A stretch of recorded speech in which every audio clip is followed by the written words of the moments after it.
So Justin Timberlake plays a college student trying to make ends meet. I feel you, bro. I feel you.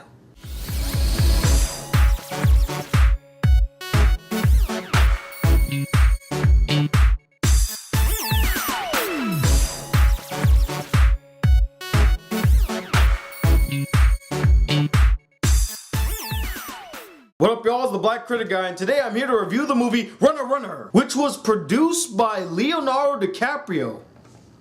Who would have guessed? So Runner Runner follows a college student by the name of Richie First who's struggling to make ends meet to pay his tuition. He just recently lost his job on Wall Street, so he goes to online gambling. Unfortunately, when you gamble, sometimes you run the risk of losing all your money, and that's exactly what happened. But that's not really what happened. He was cheated out of his money, so he flies all the way to Costa Rica, meets the guy who runs the site and told him, hey, I want my money back. And basically the guy's like, oh yeah, sure. Here, you can have the money back. Or you could join me and make millions. And being a very naive and easily persuaded college student, of course he couldn't turn down the opportunity to earn millions of dollars. So he teams up with the guy that runs the site, who is played by Ben Affleck, and the two of them, they hit it off pretty well until later on that Richie realized that he got into more than he expected. Let me start off by saying that I do believe that Justin Timberlake can make a great lead actor. I mean, he's already proven to us that he can act in his performances in The Social Network, Friends with Benefits, and the new Coen Brothers film that I cannot pronounce, but I mean the Coen Brothers would have not picked Justin Timberlake if they didn't believe he was a good actor. And I gotta say, JT actually was really good in this movie. I mean, he was convincing, he was likable, and overall, I really enjoyed this movie. Does it have its problems? Of course it does. I mean, oh my god, the clichéness and some useless scenes are abundant in this film, but overall, I had a lot of fun watching it. Again, I really like JT. Another one that I really liked is Ben Affleck. He did play his role pretty well, although not against his acting. I did notice that he likes to blink a lot. In every scene he was in, he was always like blinking for some reason, like he had something in his eyelid. His performance was solid. He played the role pretty well, although I wish his character was a little bit menacing, but for the character that they were trying to portray him as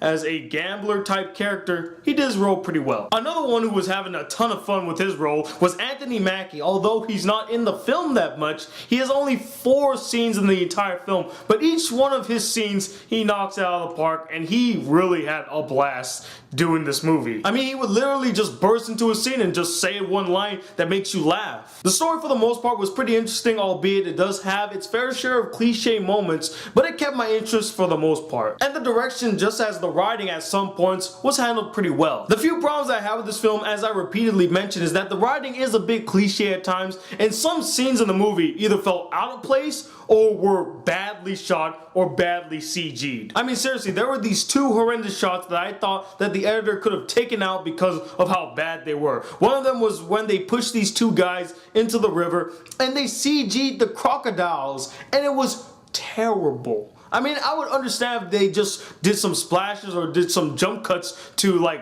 real crocodiles in the river, but they CG'd it and it looked so bad, guys. I'm not even lying. Then there was this chase scene that was so goddamn shaky cam, I couldn't make out what was happening or who was running. But those are very little gripes, and they weren't that long of scenes. I mean, they lasted about maybe 5 to 10 seconds. Not much to make a big impact on the final grade, but it was a bit distracting. But probably the biggest problem with this film that easily could have been taken out because it serves no real point to the story is Gemma Arterton's character. I mean, she is pretty much useless. I mean, the only reason that she was in this movie was to look good, and she pulls it off in spades. See what I did there? Oh, I'm sorry. But yeah, her whole purpose in this film was to look hot and make all the guys go, oh my god, Gemma, are you? Oh god, she's so hot. But really think about what her character does in the movie. Absolutely nada. And my last real gripe about this film is that it ends pretty abruptly. I mean, on a drop of a dime, it just ends. That's like me ending my review like, what's the next movie I'm reviewing? I guess we'll have to wait and find out. Epic rock song outro. I mean, first Don John and now Runner Runner. What is up with movies ending so abruptly? But overall, although it has its fair share of problems, I did enjoy watching Runner Runner. It has some good performances from JT and Batfleck, and it overall will keep you entertained. That's why I'm gonna give it a 3.5 out of 5 stars. It's not great, but it's a rather enjoyable film. But anyway, what did you guys think of this film? Did you like it a lot? Did you find it boring and dull? And let me know, what is your favorite Justin Timberlake film? Comment below, let me know. And I'm so proud that I didn't make one Justin Timberlake song reference, so I'm gonna pat myself on the back for that one. But also stay tuned, I will be doing a video about the winners of the fan art contest real soon, probably this Sunday, so stay tuned for that. But until then, guys, hit that subscribe button. If you're new to my channel, welcome to the Black Critic Guy. Like this video if you really enjoyed it, and I'm Tony Wilder II from the Black Critic Guy. Till then, peace, YouTube. Cry me a river. Oh, shit.